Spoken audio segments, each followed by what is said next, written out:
जय गुरुदेव। गुरु मेहर की नज़र। एक दिन फकीर के घर रात चोर घुसे।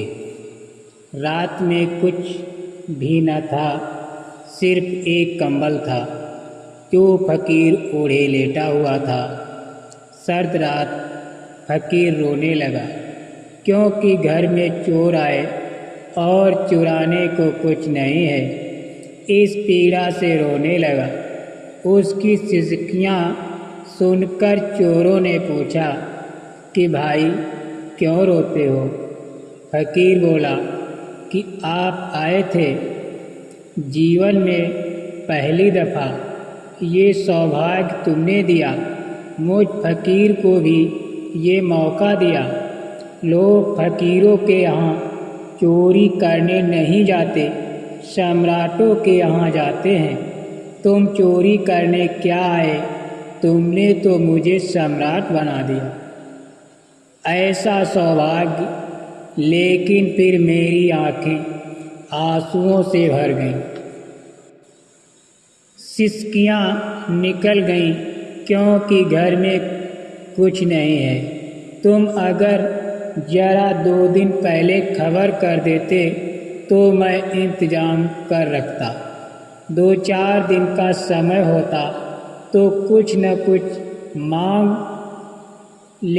मांग लाता और इकट्ठा कर लेता।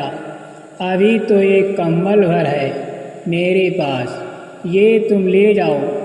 और देखो, इनकार मत करना।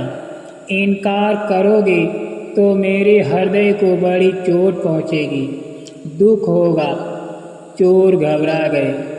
उनकी कुछ समझ में नहीं आया। ऐसा आदमी उन्हें कभी नहीं मिला था। चोरी जो जिंदगी भर की थी, मगर ऐसे आदमी से पहली बार मिलना हुआ था। भीड़ भाड़ बहुत है, आदमी कहाँ? शक्लें हैं आदमी की, आदमी कहाँ? पहली बार उनकी आँखों में शर्म आई और पहली बार किसी के सामने नतमस्तक हुए। मना करके इसे क्या दुख देना, कंबल तो ले लिया, लेकिन फिर भी मुश्किल, क्योंकि इसके पास कुछ और है भी नहीं। कंबल लिया तो पता चला कि फकीर नंगा है।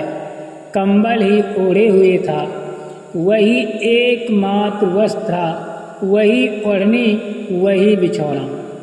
लेकिन फकीर ने कहा, तुम मेरी फिक्र मत करो, मुझे नंगे रहने की आदत है। फिर तुम आए सर्द रात, कौन घर से निकलता है? कुत्ते भी दुबके पड़े हैं। तुम चुपचाप ले जाओ और दोबारा जब आओ मुझे खबर कर देना। चोर तो ऐसे घबरा गए और एकदम निकलकर झोपड़ी से बाहर हो गए। जब बाहर हो रहे थे तब फकीर चिल्लाया कि सुनो, कम से कम दरवाज़ा बंद करो और मुझे धन्यवाद दो। आदमी अजीब है, चोरों ने सोचा। कुछ देर बाद ऐसी कड़कदार आवाज़ आई थी कि उन्होंने उससे धन्यवाद दिया, दरवाज़ा बंद किया और भागे। फकीर खिड़की पर खड़े होकर दूर जाते उन चोरों को देखता रहा। कोई व्यक्ति नहीं है ईश्वर जैसा, लेकिन सभी व्यक्तियों के भीतर जो धड़क रहा है, जो प्राणी का मंदिर है, जो प्राणों का मंदिर है, बनाए हुए विराजमान है, जो सांसों से ले रहा है, वही गुरुतत्व है। कुछ समय बाद चोर पकड़े गए। अदालत में मुकदमा चला। वो कंबल भी पकड़ा गया और कंबल तो जाना माना कंबल था। वो उस प्रसिद्ध फकीर का कंबल था। जज तत्क्षण पहचान गया कि ये उस फकीर का कंबल है। तो तुमने उस फकीर के यहाँ से चोरी की है? फकीर को बुलाया गया और जज ने कहा कि अगर फकीर ने कह दिया कि ये कंबल मेरा है और तुमने चुराया है तो फिर हमें और किसी प्रमाण की जरूरत नहीं है। उस आदमी का एक व्यक्तित्व 1000 आदमियों के व्यक्तित्वों से बड़ा है। फिर जितनी सख्त सजा है तुम्हें दे सकता हूँ और दूंगा। चोर तो घबरा रहे थे, कांप रहे थे। जब फकीर अदालत में आया और फकीर ने आकर जज से कहा कि नहीं, ये लोग चोर नहीं हैं, ये बड़े भले लोग हैं। मैंने कम्बल भेंट किया था और उन्होंने मुझे धन्यवाद दिया था, और जब धन्यवाद दे दिया बात खत्म हो गई।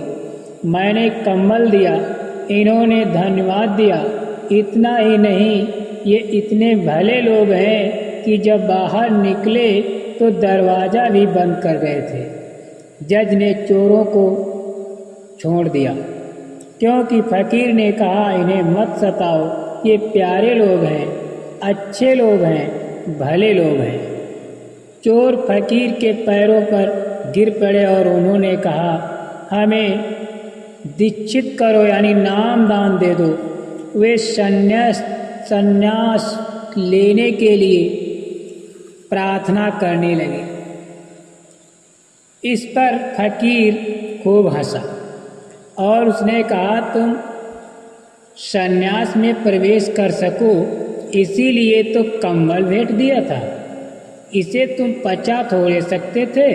इस कम्बल में मेरी सारी प्रार्थनाएं बुनी हैं, झीनी झीनी बीनी ये चदरिया। उस फकीर ने कहा प्रार्थनाओं से बुना था इसे, इसी को ओढ़कर ध्यान किया था, इसमें मेरी समाधि का रंग था, गंध थी, तुम इससे बच नहीं सकते थे। ये मुझे पक्का भरोसा था, कम्बल ले ही आएगा तुमको। उस दिन चोर की तरह आए थे, आज शिष्य की तरह आए। मुझे भरोसा था, क्योंकि बुरा कोई आदमी है ही नहीं। कहा है कि गुरु की दया अपरंपार और गुरु की महिमा अकथनीय है।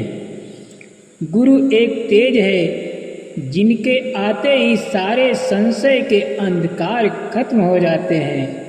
गुरु वो मृदंग है, जिसके बजते ही अनहद नाद सुनने शुरू हो जाते हैं। गुरु वो ज्ञान है, जिसके मिलते ही पांचों शरीर एक हो जाते हैं। गुरु वो दीक्षा है, जो सही मायने में मिलती है तो पार हो जाते हैं। गुरु वो नदी है, जो निरंतर हमारे प्राण से बहती है। गुरु वो सच्चित आनंद है, जो हमें हमारी पहचान देता है। गुरु वो बांसुरी है, जिसके बजते ही अंग अंग थिरकने लगता है। गुरु वो अमृत है, जिसे पी के कोई भी कभी प्यासा नहीं।